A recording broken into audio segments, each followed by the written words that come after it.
Bueno, buenas tardes. Empezamos el 5º año de encuentros del Club de Traductores Literarios de Buenos Aires en el Centro Cultural de España. Motivo de regocijo, al menos para mí. La idea, como siempre, es que nos reunamos periódicamente a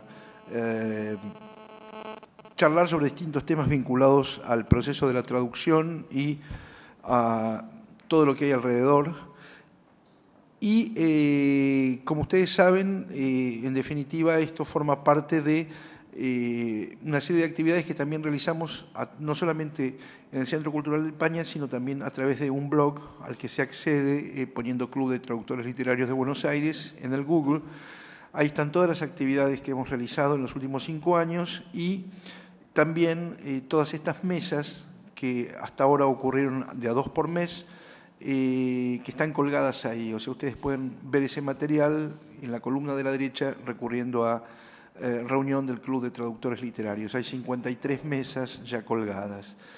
También están colgados los distintos simposios que hemos organizado.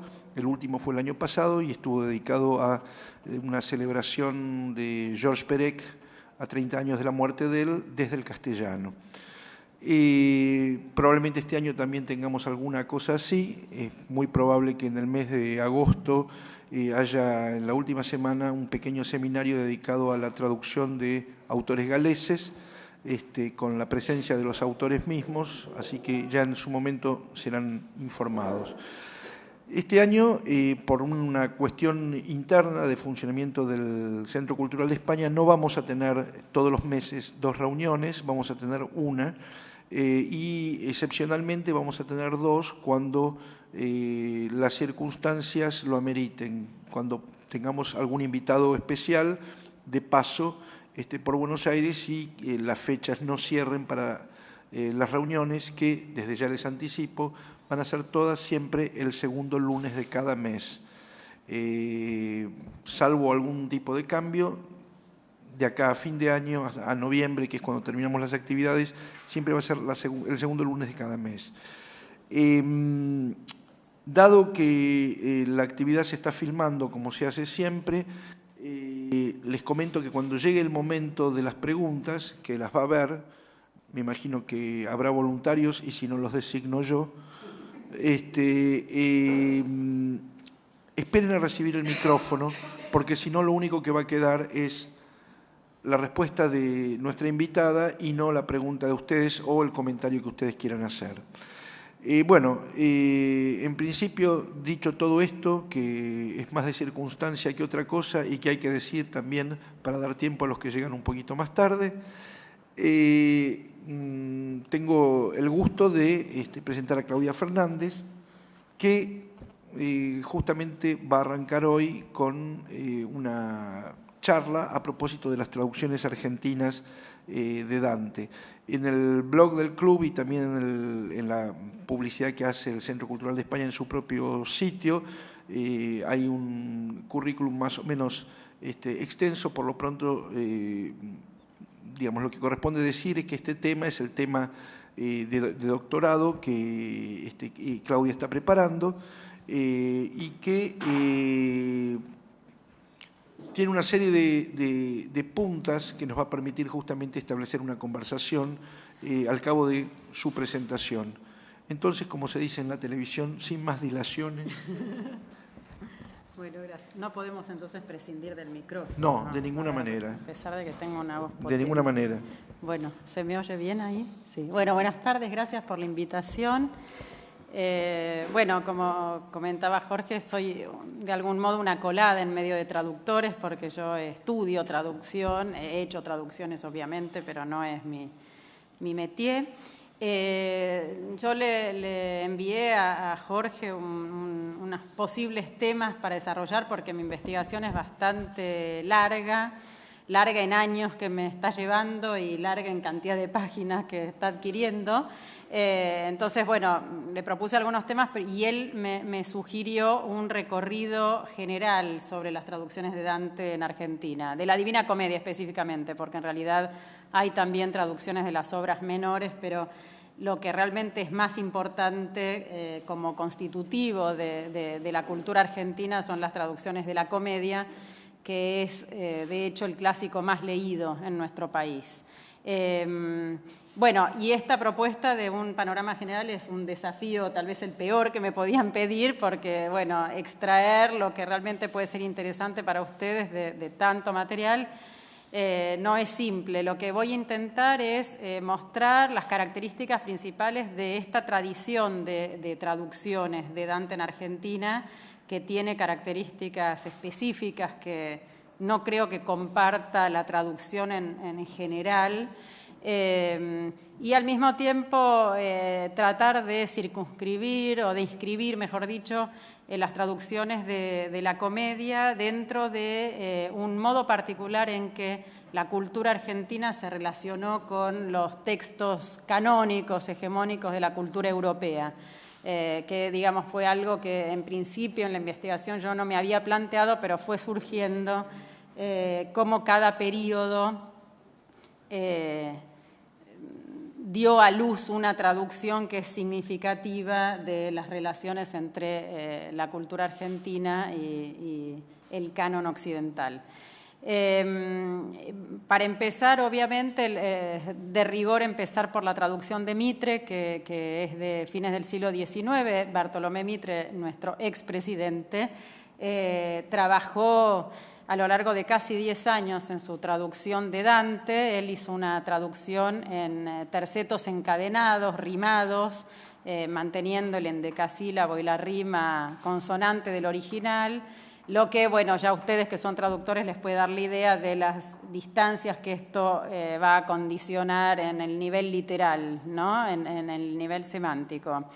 Pero bueno, la traducción de Mitre es realmente importantísima como fenómeno en la cultura argentina, es un verdadero acto fundacional de la traducción poética en Argentina, que de una manera bastante irreverente, como ahora vamos a ver, ya en un momento de constitución de la identidad nacional y de educación del gusto que la élite argentina se proponía a través de la literatura y de la poesía en particular, se caracteriza, digamos, como punto de partida por la apropiación del gran clásico por antonomasia que es Dante, un poco en polémica y oposición con las traducciones españolas anteriores y como gesto de independencia, o sea, desde Sudamérica se puede leer a Dante y se lo puede traducir en una lengua que no es necesariamente una lengua que depende de España,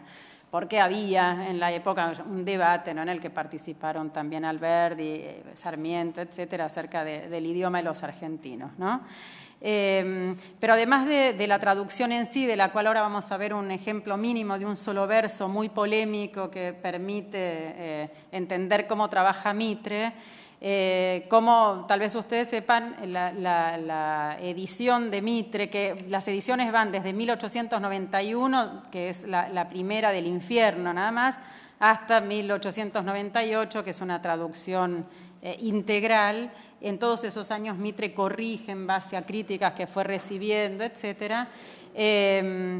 Pero decía, además del texto mismo de la traducción, que tiene mucho interés por distintos aspectos, Mitre acompaña esta versión suya por un prólogo bastante largo que se llama Teoría del Traductor, en el cual hace una defensa de su trabajo y explicita los criterios con los cuales trabajó.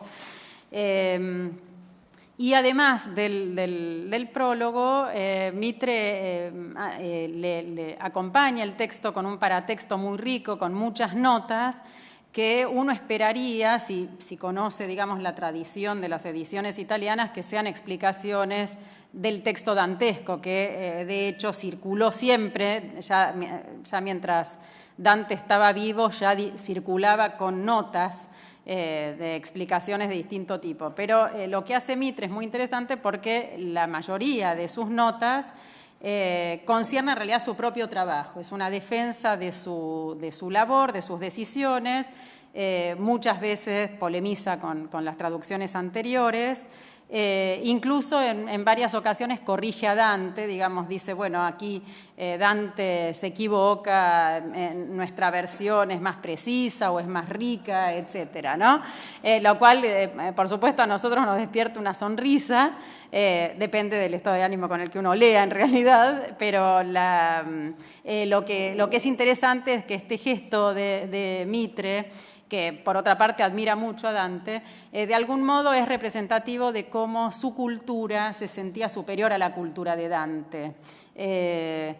Y esto, digamos, parte de una especie de equívoco cultural que lleva siglos, que en realidad está alimentado por una visión italiana del Renacimiento, según la cual en el siglo XVI, digamos, los intelectuales italianos marginaron a Dante por considerar que su lengua era poco elegante, que incurría en excesos, etcétera, y que el italiano, digamos, en la época de Dante aún se está formando y va a dar a luz, digamos, una lengua más depurada, más elegante, que es la lengua lírica de Petrarca. Entonces, esta idea que, digamos, fue hegemónica, relativamente hegemónica, si bien hubo excepciones durante 3 o 4 siglos en Italia, solo cambia con el romanticismo, es la que toma Mitre, de alguna manera sintiéndose superior a Dante, no individualmente, por supuesto, sino, bueno, yo que conozco cómo después el italiano se depuró de todas estas digamos, de todos estos exabruptos, porque el texto de Dante es justamente un texto muy plurilingüe, que tiene muchos registros, que tiene mezcla con dialectos, si bien es florentino en su mayor parte.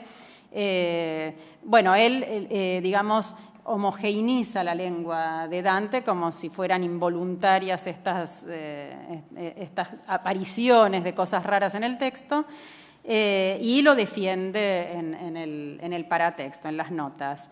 El gesto que tal vez hoy, digamos, a ustedes que son traductores y a un lector de traducciones llama la atención, es que Mitre siente, y lo defiende aún en cartas y hay otros testimonios de esto, una responsabilidad interpretativa enorme. O sea, él es consciente de que está ante un texto polisémico, un texto que puede ser leído de muchas maneras, y entonces siente la necesidad de guiar, como dice él mismo, de guiar al lector hacia la luz de la interpretación correcta de los versos de Dante. Y esta metáfora que él usa de la luz no es casual porque precisamente es, digamos, una cita, si queremos, una evocación del viaje mismo de Dante en los reinos del más allá hasta ver a Dios. Este es otro aspecto muy interesante que podríamos tratar largamente, que es la identificación que siente Mitre con Dante, ¿no? Él siente que realmente es casi una reencarnación de Dante, que como Dante tiene una misión.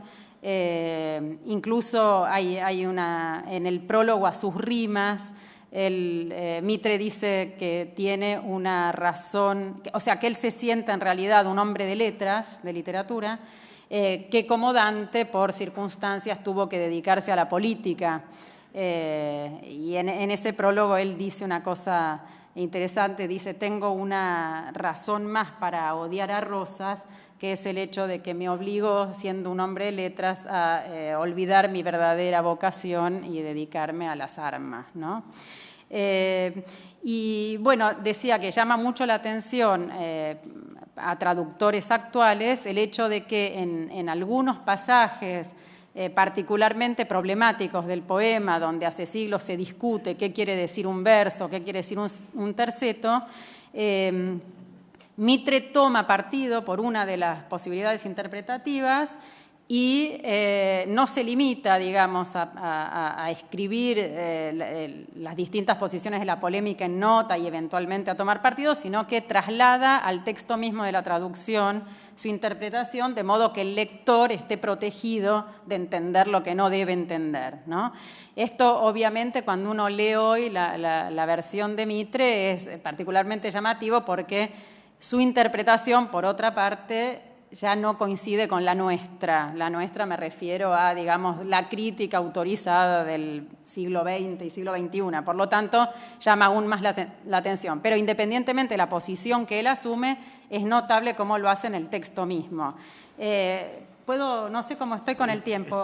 Hay un ejemplo que quiero dar, algunos de ustedes sé que lo conocen porque fueron alumnos míos de literatura, pero el canto 33 del infierno, el protagonizado por el conde Ugolino, no sé si lo tienen presente, allí es tal vez el episodio más patético de toda la comedia. Dante se encuentra con dos condenados, dos traidores, uno de los cuales se está comiendo eternamente la nuca del otro, les pregunta el porqué de esta condición, y bueno, allí el conde Ugolino cuenta lo que le hizo el otro, digamos, para merecer semejante eternidad.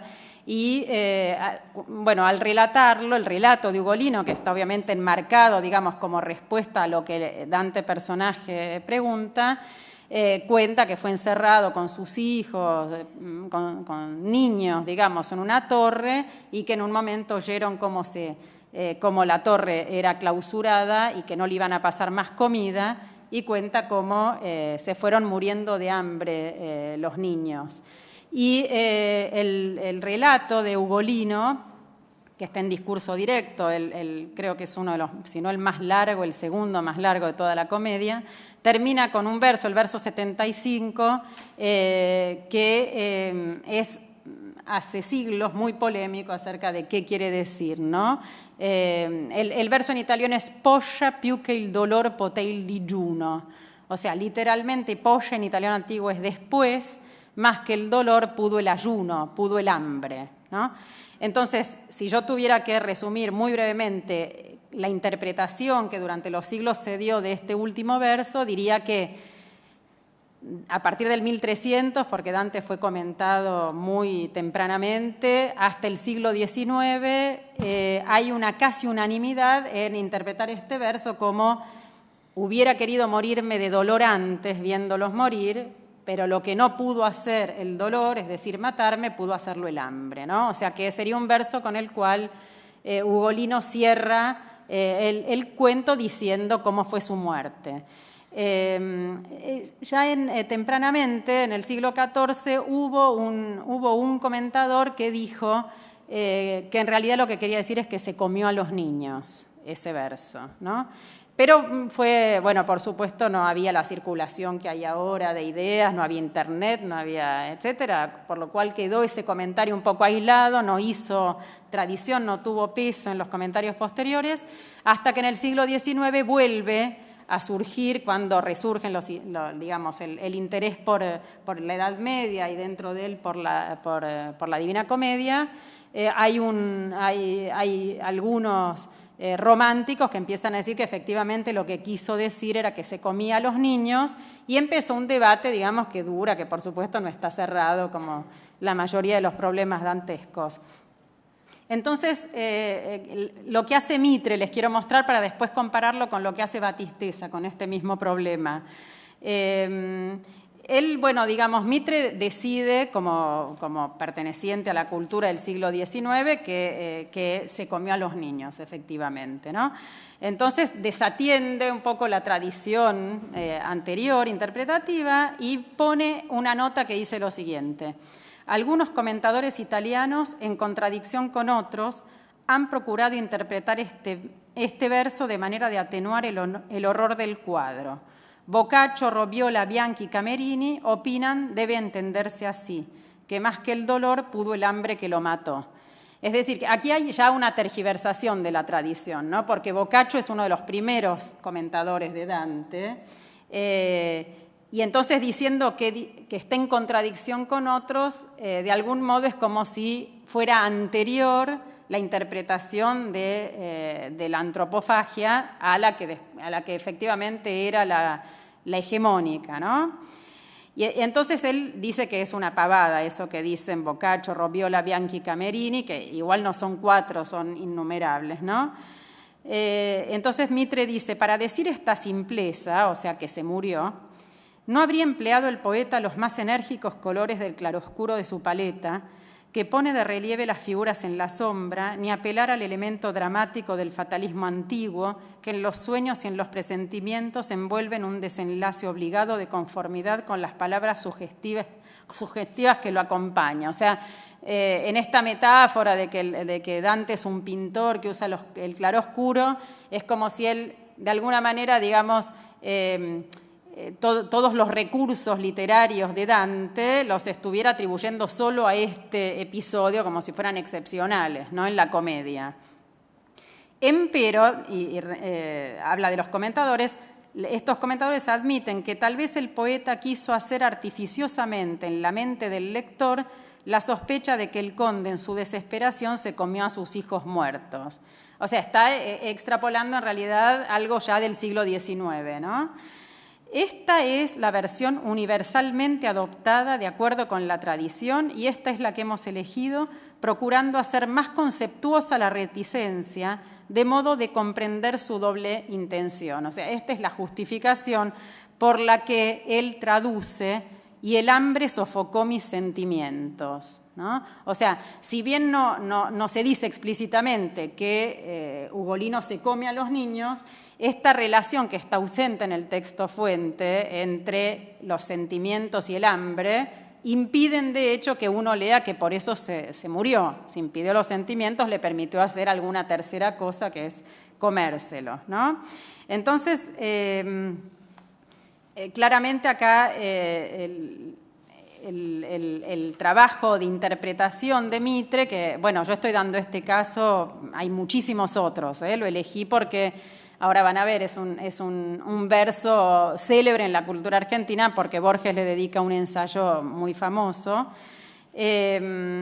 Digamos que cuando decimos que la traducción de Mitre es fundacional no solo porque de algún modo habilita a la traducción de grandes textos y a los desafíos, digamos, sino que instaura una especie de modelo de traductor que es necesariamente también intérprete, ¿no?, comentador al mismo tiempo de la comedia, y que va a subsistir esta figura del traductor-intérprete, si bien con matices, a lo largo del siglo XX en cuanto a la traducción de Dante, de una manera bastante independiente de la tradición europea, porque, digamos, si uno lee la comedia en italiano, por lo general los comentadores no tienen una posición tomada acerca de todos los problemas que hay en el texto. En general, las ediciones que tienen notas consistentes suelen traer un resumen de las distintas posiciones y en muy pocos casos toman partido, porque consideran que hay que estudiar mucho cada problema para tener una posición personal. En cambio, en Argentina, a partir de Mitre, esto es normalísimo, que los traductores le digan al lector cómo debe interpretar esos versos, ¿no?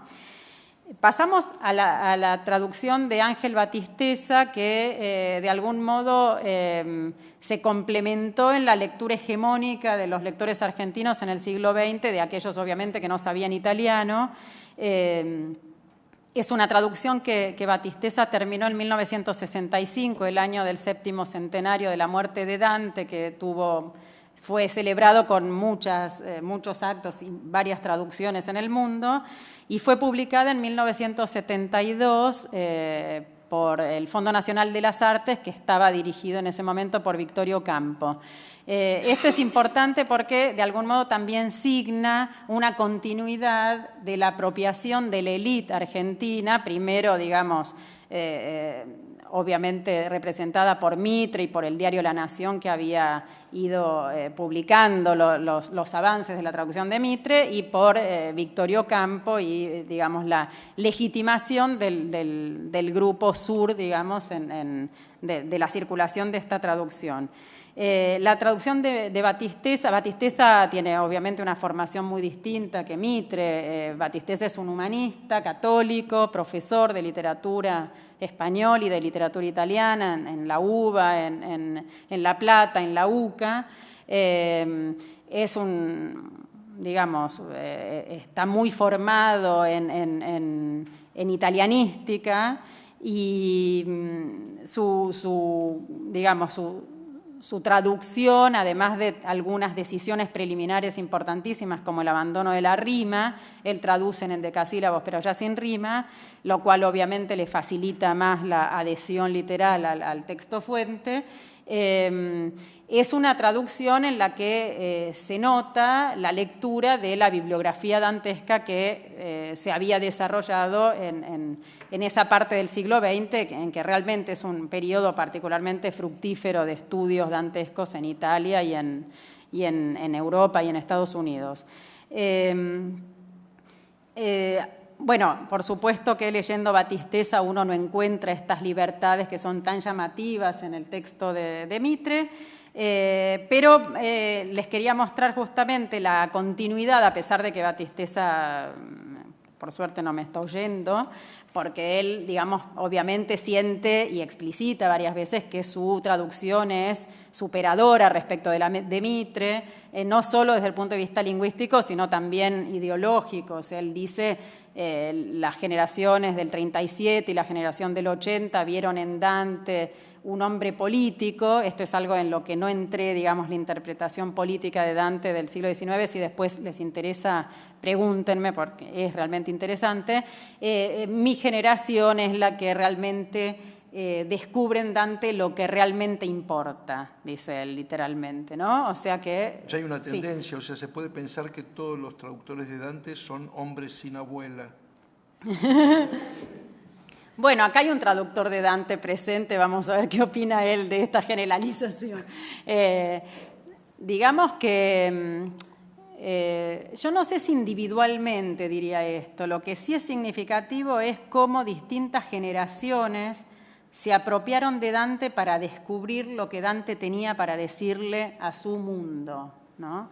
Que es algo que no sé si es prerrogativa solo argentina, digamos, porque de hecho, digamos, también en Italia Dante intentaron llevárselo para su lado tanto la Iglesia como el comunismo, como los fascistas, como los partisanos, como el Risorgimento, que es el periodo de unión política de Italia. Es decir, parece un destino de Dante haber dicho tanto que cada uno encuentra dentro lo que quiere, ¿no? Sí, digamos, se nota en la tradición y creo que es bastante lógico también pensar que si existe ya una traducción, no solo en español, sino argentina, y uno propone otra es porque cree que tiene para decir algo que no fue dicho, ¿no? En el caso de Mitre sí es muy claro la superioridad que él siente respecto del mundo medieval, digamos, al que Dante pertenece. Battistessa declara así con elegancia que supone que es mejor su traducción que la de Mitre. Sí. Está bien. Bueno, entonces veamos qué hace Battistessa en cuanto al verso 75, este famoso del canto 33 del infierno, ¿no? La traducción es mucho más literal. Él traduce después más que el dolor pudo el ayuno, que creo que es la que yo di así de manera oral. Y bueno, esto es significativo, primero, de la valorización positiva, digamos, de la ambigüedad en la literatura que es posible en la década del 70, en el siglo XX, y no lo era a fines del siglo XIX.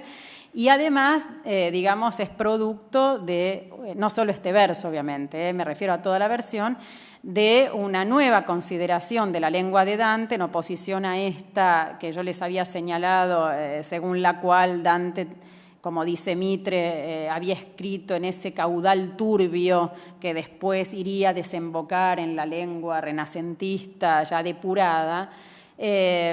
Una consideración que es la que compartimos hoy, que en realidad es la del siglo XX, según la cual la lengua de Dante es la más precisa y la más rica de toda la literatura italiana, y todas estas esta búsqueda de plurilingüismo y de distintos registros y de dialectos, etcétera, no es una imperfección ni una inmadurez, sino una voluntad clara de verosimilitud, a partir, digamos, gracias a la cual los personajes hablan manifestando su condición social, su origen regional, su locura en algunos casos. Entonces, bueno, el respeto más por la letra, digamos, por el nivel literal, parece también ser coherente con esta nueva valorización de la lengua de Dante, a la cual, digamos, cambiarle cosas para corregirla ya es absurdo cuando está traduciendo Battistessa, ¿no? Pero si bien decía Battistessa siente que su trabajo es profundamente distinto del de Mitre, yo lo que quería mostrar era cómo hereda de algún modo digamos, esta responsabilidad interpretativa que la ejerce muy fuertemente en las notas. Fíjense lo que comenta este verso. Verso justamente famoso por su patética concisión, no menos que por el cúmulo de comentarios que han suscitado las 8 palabras del texto italiano y que hemos conservado en la versión española. Solo esta línea de la Divina Comedia ha dado motivo para una impresionante bibliografía. Hasta acá es, si bien bueno, él tiene este estilo muy florido, digamos, es bastante objetivo lo que está diciendo. Aquí empieza su versión de la tradición interpretativa, que es de signo opuesto a la de Mitre. De fecha relativamente temprana, no faltó quien aseverase que Ugolino, movido por el hambre, había terminado por comer la carne de los cadáveres de los suyos. Todos los puntos de vista posibles en pro o en contra de esta hipótesis se han sostenido desde entonces hasta acá. Ahora vamos a volver a esto de todos los puntos de vista posibles, que ya nos hace sospechar que, digamos, en realidad los puntos de vista son 2, o se los comió o se murió, ¿no? Esto de todos, ahora vamos a ver qué lapsus de Battistessa es, a mi modo de ver. Entonces, él llega a esta conclusión. La interpretación más sencilla, la más coherente con el relato, no puede ser otra que la atinadamente aceptada por la mayoría de los intérpretes italianos y extranjeros. El ayuno, esto es el hambre, el dolor físico pudo hacer que con Ugolino lo que el dolor moral no había conseguido, darle muerte, ¿no? O sea que Battistessa está de acuerdo con la más tradicional, digamos, de las interpretaciones, según las cuales este verso quiere decir que se murió, pero, digamos, no se limita tampoco él, como se limitan los comentadores italianos, a, digamos, resumir las posiciones, sino que dice la más sencilla, la más coherente con el relato, que son obviamente términos axiológicos, ¿no? Porque la sencillez, la verdad es que atribuirla a Dante es un poco difícil, no es siempre sencillo Dante. Y bueno, él, a diferencia de Mitre, no usa digamos, esta expresión hiperbólica que había usado él, la universalmente aceptada por todos, como había dicho Mitre. Él dice atinadamente aceptada por la mayoría de los intérpretes italianos y extranjeros. Atinadamente, obviamente, es un término marcado, no subjetivo, pero aquí llama la atención también esta distinción que hace, este uso deíctico de extranjeros, ¿no? Porque él es, digamos, la palabra extranjero tiene su significado distinto según quién la dice. Battistessa es argentino, pero acá extranjeros se opone a italianos, ¿no? O sea que extranjeros es respecto de italianos. Incluye eventualmente a los argentinos. Aquí digamos que esto que voy a decir es un poco delicado porque interpretar ausencias es peligroso, pero en el 62 había empezado Battistessa a traducir la comedia y en el 65 termina. Ya debía estar en circulación y ya Borges era famosísimo. Este ensayo de Borges, El falso problema de Ugolino, que había sido publicado en La Nación en mayo del 48, que Battistessa no nombra, ¿no? Que de alguna manera queda incluido en todas las interpretaciones posibles. Ahora, si uno lee la traducción de Battistessa y sobre todo las notas, ve que está lleno de referencias a la literatura argentina, es decir, a reformulaciones de Echeverría, todo lo que hay de argentino que él puede poner en el texto de Dante, todo lo que él ve, lo pone en nota.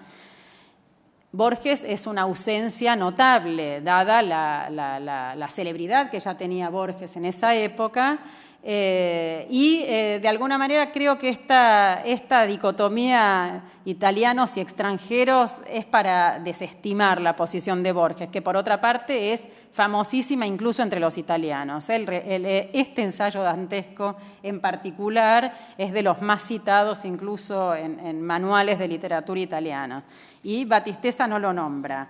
Bueno, a modo solo de chisme, si ustedes leen el libro de Bioy Casares que se publicó en 2006, el que se llama Borges, este diario que no sé si tenía que ser publicado, pero que para nosotros es un gran instrumento para conocer a Borges a través de lo que no pensaba que iba a salir a la luz. Todas las menciones a Battistessa son insultantes, o sea, Borges lo trata de idiota, la puta que lo parió, le dice en un momento. Sí, si ustedes buscan Battistessa en el índice onomástico van a ver que lo odiaba, ¿no? Por lo tanto, se puede suponer que no lo haya tratado muy bien y que Battistessa se haya vengado en su traducción sin nombrarlo, ¿no?, a Borges. Bueno, estas dos son, digamos, la de Mitre y la de Battistessa son las dos grandes traducciones en el sentido de la tradición de lectura, son las más leídas. En el medio, entre las dos, hay una traducción de Francisco Soto y Calvo que no tuvo particularmente difusión, que merece una sonrisa acá por parte de Jorge. Borges siempre lo citaba diciendo Francisco Soto y Calvo, que entre los tres no hacen uno. Claro, bueno, Borges había tenido una pelea, digamos, esto es en respuesta a un insulto de Soto y Calvo que lo había denigrado como poeta con poca visión profética, pobre. Y bueno, sí, Borges, que es muy vengativo, sigue durante años insultándolo a Soto y Calvo. Digo, si hubiera leído la traducción de Dante, creo que lo hubiera insultado aún más porque es para sumarse. O sea, es una traducción delirante directamente que, digamos, de la que no me ocupo porque no me parece interesante emitir juicios de valor, sino decir objetivamente cómo funcionaron en la tradición, pero es una traducción realmente poblada de errores de comprensión del texto de Dante, ¿no? Me río porque hace un tiempito una amiga y también frecuente visitante del club, Marieta Gargatagli, encontró esa traducción de Soto y Calvo, sí, y se la regaló a Jorge Aulicino. Y Jorge Aulicino me la prestó. Y está llena de sí, comentarios de Beruti. De Beruti, donde, por ejemplo, aparece en la traducción de Soto y Calvo y al lado el tipo pone ¡qué porquería! Sí. Y todas las frases de ese tipo. Sí, digamos, Beruti había traducido El infierno 10 años antes. Y sí, a mí gentilmente Jorge Aulicino me prestó ese ejemplar para incluir un apartado en mi investigación, porque es más allá de los insultos con los que uno se identifica realmente, porque uno va leyendo y dice, no puede ser esto, no se entiende nada realmente. Pero más allá de eso es interesante porque permite asistir de algún modo a un diálogo entre traductores, ¿no? Se ve que en algunos momentos Beruti anota, cuando después de decir esto es atroz, cualquier cosa, ¿no?, de anotar así, ensaya posibilidades traductivas él del pasaje que está criticando y que no siempre coincide, yo fui a fijarme con la versión de él, no siempre coinciden con la solución que él le había dado. Entonces es interesante porque muestra la persistencia del trabajo del traductor aún después de su edición, cómo se le siguen ocurriendo opciones viendo aún estas erradas, ¿no?, de Soto y Calvo. Sí.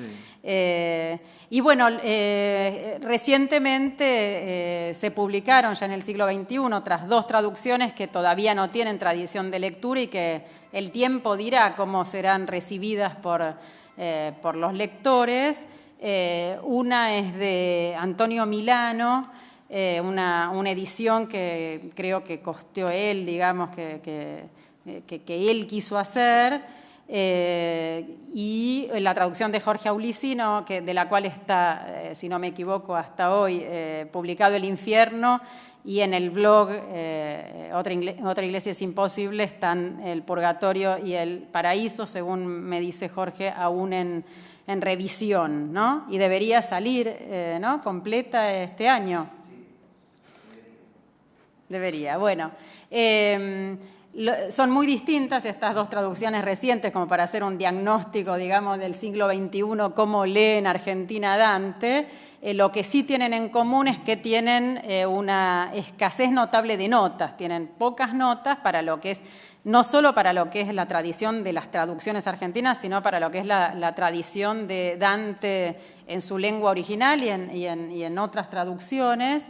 Esto obviamente le pueden preguntar más a Jorge, yo se lo he preguntado, pero bueno, evidentemente es un recorte de lector tal vez distinto del que tradicionalmente era el destinatario de las traducciones del siglo XIX y XX. De algún modo puede ser leído también como la consecuencia de un famoso consejo de Borges que cuando hablaba de la comedia decía que al principio uno debe acercarse con ingenuidad de niño a la comedia y desestimar todo el aparato crítico. Por otra parte, en otro momento de la misma conferencia, que es la que abre el libro Siete Noches, él dice decir que las notas son un estorbo es un dislate que no merece refutación, con lo cual también Borges se contradice en este sentido, pero de algún modo es interesante ver cómo va a ser recibido, o sea, es difícil saber en qué medida los lectores van a poder gozar del nivel narrativo, digamos, literal, que es el que permite efectivamente el texto casi sin notas, y en qué medida van a sentir una frustración por no comprender otros niveles, otras cosas que se escapan. La verdad es que es un enigma, yo estoy atenta a ver cómo funcionan estas traducciones, de hecho, bueno, la de Jorge la recomiendo cuando los alumnos que no leen italiano me preguntan, porque creo que la característica principal de esta última traducción, desde el punto de vista lingüístico, es, y esto sí es significativo, me parece, de nuestra lectura de Dante hoy, no solo en Argentina, sino en el mundo, que es la valorización positiva, diría incluso la admiración por la apertura mental y lingüística de Dante, ¿no? Por este rasgo casi que con un anacronismo uno podría decir vanguardista de Dante, esta libertad de inventar palabras, de tomar de distintas lenguas. Creo que la traducción de Aulicino creo que es la más fiel a esta característica lingüística de Dante que las traducciones anteriores de alguna manera habían, por distintos motivos, homogeneizado en un registro más domesticado para un gusto clasicista, digamos. Y por lo que decís vos, entonces en Argentina hubo 5 traducciones de la Divina Comedia. Sí. ¿Hubo traducciones en prosa también? No, por ahora no. Sé que Pablo Williams estaba haciendo una en prosa, pero que no sé si la terminó o no y no fue publicada aún. Y otra cosa que quería preguntarte a partir de esto que estás diciendo, ¿tuviste oportunidad de comparar la forma en que se trabajó en Argentina con, por ejemplo, la forma en la que se trabajó en España? Y Sí. no, ignoro si hay en México también algún... Sí, por supuesto, sí. Sí, porque además Batisteza, sobre todo, se nutre de varias traducciones. Sí, lo llamativa, incluso a otras lenguas. Esto es algo que la gente del SPET me sugirió cuando fui a hablar hace años sobre la traducción de Mitre, que me fue muy útil. Me dijeron, compará a Mitre con otras traducciones de la época. Y entonces, bueno, sí, comparé con las traducciones al inglés y al francés, que son mucho más literales. La verdad es que lo que es notable, esto es algo que no dije y por eso hablé de Borges en realidad, que tendría que haber dicho. Me parece que esta actitud sumamente irreverente de Mitre, de corregir a Dante, de hacerle decir lo que él cree contra toda la tradición y contra todos, de alguna manera es un embrión de lo que Borges va a proponer en El escritor argentino y la tradición. O sea que las traducciones de Dante de algún modo hacen un recorrido de apropiación de los grandes clásicos europeos con un desparpajo que la literatura europea no ha hecho. Digamos, también Borges, por supuesto, se reía de Mitre. Conocen ustedes tal vez estos versos que salieron en Martín Fierro sobre Mitre, ¿no? En esta casa parduzca vivió el traductor del Dante, pasa pronto caminante antes de que te traduzca, que claramente sale de la pluma de Borges. Y que, claro, el pobre Mitre con 4 versos, digamos, se le arruinaron 10 años de trabajo. De hecho, Mitre es despreciado por todos como traductor, muchos de los cuales no lo leyeron, pero de algún modo cuando uno ve las libertades que se toma Mitre y ve las libertades que se toma Borges en los ensayos dantescos, en las conferencias sobre la comedia, son familiares. Quiero decir, no sé si la tradición argentina hubiera tenido esta independencia de la tradición italiana y de la europea en general, de reescribir y recrear a su piacere, digamos, a Dante, y por supuesto no solo a Dante, ¿no? Como lo ha hecho y como fue postulado por Borges en este ensayo, si no hubiera nacido con esta actitud tan libre de Mitre, ¿no? Bueno, es el momento entonces en donde pasamos la palabra al amable público presente. Esperen a recibir el micrófono. ¿Y quién comienza entonces?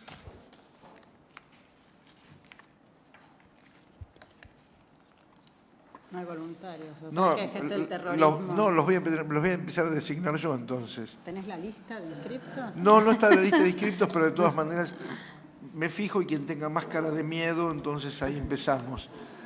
Yo tengo una pregunta muy nimia, pero mencionaron antes a un tal Beruti. ¿Quién sí, es? Beruti, No sé. es un gran misterio este Beruti. Tiene el nombre de pila del Beruti que repartía escarapelas, o sea que debe ser pariente, pero es un misterio porque hasta ahora yo no encontré qué más ha hecho. Ha escrito, era poeta, ha escrito versos, pero qué lo llevó a traducir a Dante no lo sabemos. De todas maneras, su traducción del infierno se encuentra en Mercado Libre, digamos, y no está nada mal, la verdad, es interesante. En 1930 tradujo El infierno, publicó El infierno. Una cosa que no dije y que tal vez es interesante, que ahora la recuerdo por Beruti, es que hasta Batisteza todos tradujeron con los tercetos rimados como Mitre, tanto Beruti como Soto y Calvo. O sea que la fuerza de esta inauguración de Mitre fue enorme, ¿no? Recién en los años 60 se atreve a liberarse de la rima Batisteza. ¿Este Beruti no tiene también un ensayo sobre la Divina Comedia? Tiene la edición del infierno tiene un prólogo, Ajá. pero no muy largo, ¿eh? Una cosa.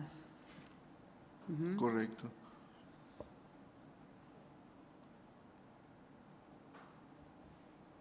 ¿El caballero de anteojos? Sin preguntas, qué triste.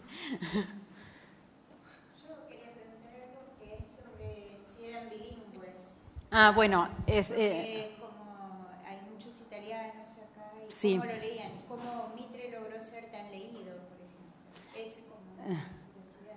Bueno, las ediciones de Mitre, de la edición de Mitre, hay 45 reediciones. Algunas son bilingües y otras son solo el texto en español. ¿Cómo logró ser tan leído? Bueno, tenía sus medios, ¿no? Mitre, y por otra parte, digamos, cualquier fenómeno de encuentro entre la cultura argentina y la cultura italiana creo que debe dar cuenta del fenómeno de la inmigración, ¿no? En Argentina, sobre todo en la primera mitad del siglo XX, el imaginario acerca de Italia tenía como una doble valencia, que era la de, por un lado, ser la cuna de la cultura occidental y la patria de grandes paisajes y grandes obras de arte de Miguel Ángel, de Leonardo, de Dante mismo, y por otra parte la del iletrado, del tano bruto que llegaba, que hablaba dialecto, analfabeto, y que eran imágenes contrastantes. Durante los años del fascismo, a esta dicotomía, digamos, de la imagen italiana se sumó como una tercera, que era la de, y que tuvo mucho que ver con la difusión de Dante, que era la imagen de la gran literatura como posible rescate de la barbarie, del fascismo y de la guerra. Y Dante fue leído un poco en esa perspectiva, ¿no? Como de resistencia de la gloria antigua de los italianos contra lo que estaba sucediendo en Italia en ese momento. Pero bueno, la explicación por la cual se sigue leyendo tanto una versión igual es siempre parcial, ¿no? Hay una parte de parámetros misteriosos. Y la versión, en cambio, de Battistessa siempre se publicó bilingüe por decisión de él y fue más allá de las editoriales, porque después de la edición del Fondo Nacional de las Artes, la Dante Alighieri la publicó en otras 3 ediciones, siempre bilingüe por pedido de Battistessa. También allí creo que, digamos que la posición de Borges debe haber tenido que ver porque él ya en varias conferencias para esa época había dicho que en realidad para un argentino el italiano debía ser transparente, que no hacía falta una traducción y que los versos italianos se podían leer después de un poco de hábito. Entonces Battistessa en su prólogo dice: la presento bilingüe para que el lector pueda gozar de los versos italianos y apoyarse en la traducción para lo que le sea oscuro. Y a partir de allí son bilingües las ediciones, también las del siglo XXI son bilingües, sí.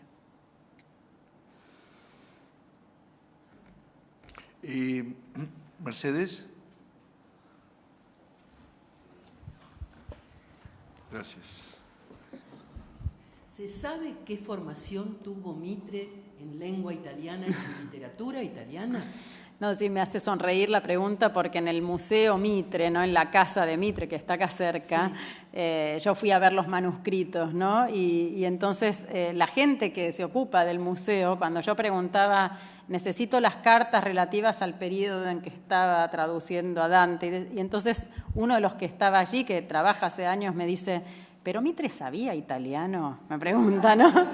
Y yo le decía, yo cada vez me lo pregunto más, la verdad, pero Mitre, digamos, seguramente entendía italiano, eso es claro, no solo por la traducción, sino porque se carteaba incluso con Garibaldi, ha tenido un gran contacto con la cultura italiana. No creo que supiera hablar italiano, porque de hecho las cartas las responde en español, pero sí, claramente tiene esta formación, por lo menos receptiva de la lengua, sí. Y él mismo en sus memorias y en las cartas dice que recitaba los versos de Dante en medio de las campañas militares, etcétera, ¿no? Que justamente es una de las cosas que él dice que lo acercan a Dante, que es hombre de letras y de armas tomar a la vez, ¿no? Lo que obviamente no es, Mitre es un dantista, o sea, claramente no tiene una formación en estudios dantescos. Sí.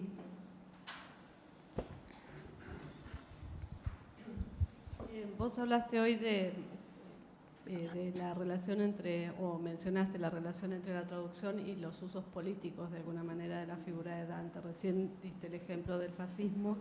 ¿Podrías ampliar un poco más esa Sí, esto nace sobre todo con la traducción de Mitre, ¿no? Digamos que ya en Italia, a fines del siglo XIX, Italia tuvo un proceso bastante complejo de unidad política y bastante tardío. El movimiento que se llamó del Risorgimento, que era justamente el de unir a las distintas regiones de Italia que estaban dominadas por distintas potencias europeas, se había ya apropiado de Dante, porque Dante en realidad en la Edad Media, con su visión política medieval, tenía como ideal la unidad del Imperio Romano, a la cual, según él, debía volver la humanidad porque era providencial, garantizaba las condiciones de paz y justicia para que el hombre fuera feliz. Entonces, en muchos cantos de la comedia, él, digamos que anhela esta unidad que no es solo de Italia, es del mundo conocido, digamos. Pero el hecho de que él hable de Italia y de la Italia dominada por extranjeros y dividida y violenta y con luchas internas, fue interpretado durante el Risorgimento como una autoridad profética de Dante que se habría anticipado, digamos, a las luchas por la unidad italiana del siglo XIX.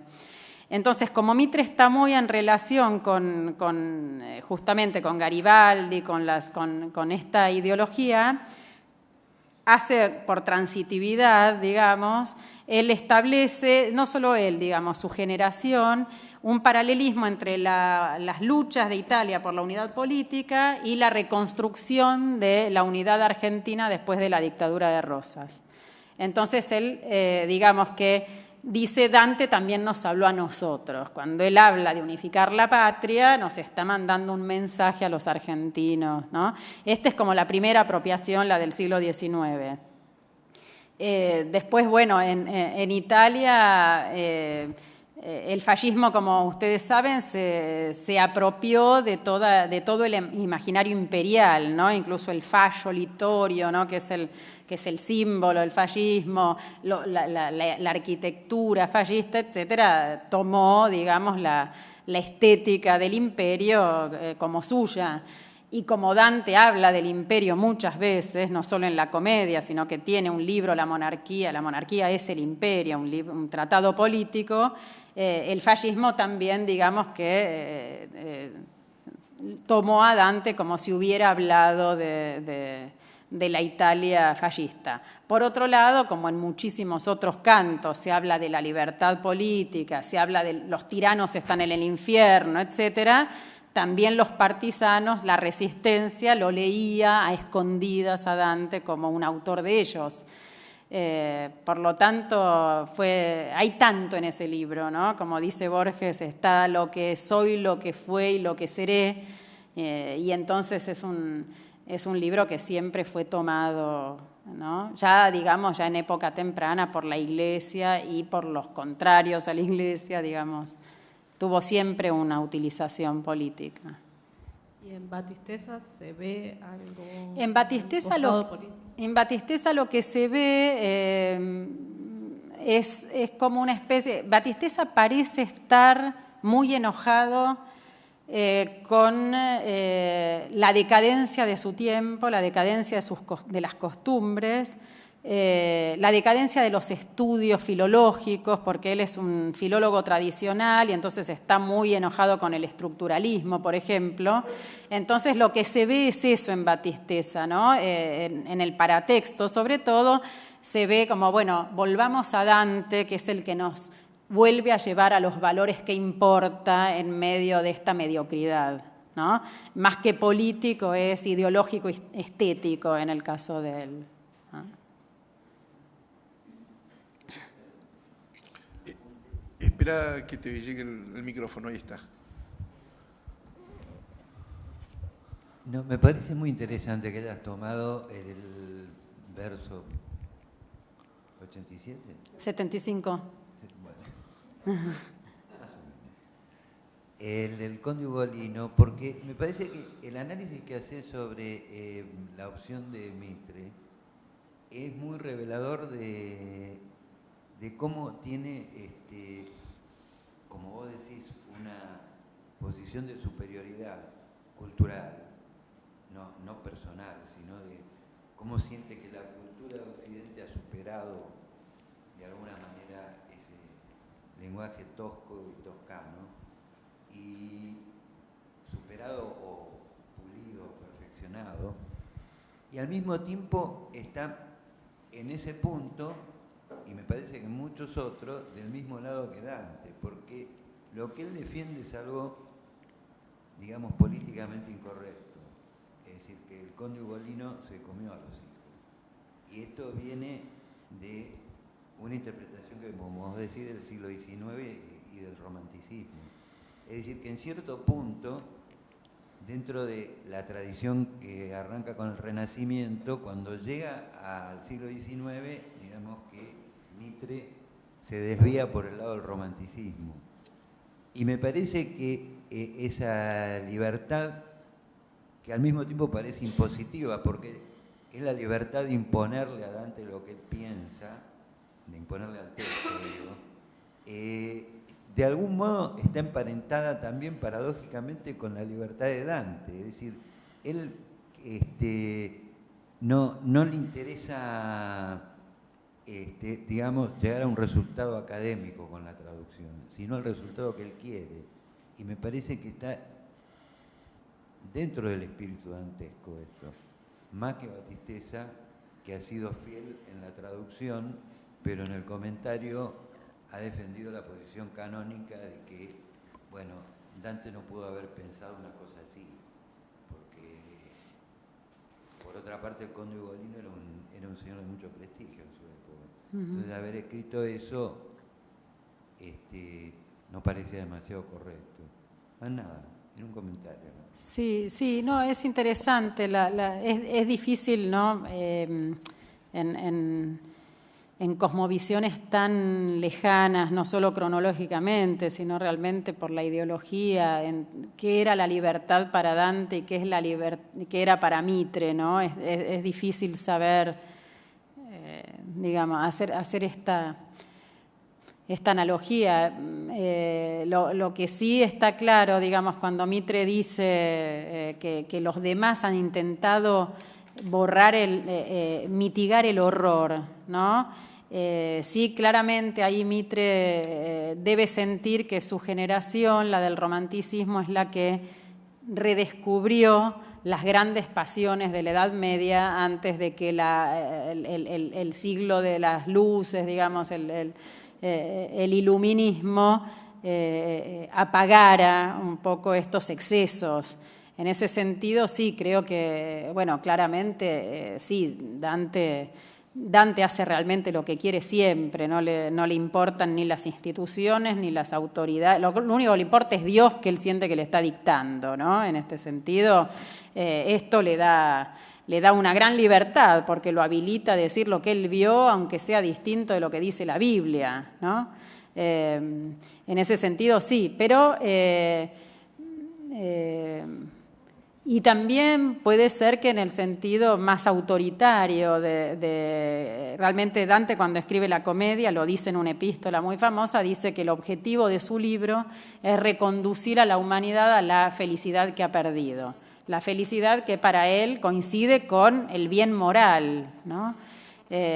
Y Mitre se lo toma así de en serio, ¿no? No creo que se siente inspirado por Dios, pero realmente siente que él debe darle a los argentinos una guía para leer a Dante como corresponde, porque eso los va a hacer mejor personas, con mejor gusto, un pueblo con una identidad cultural, etcétera.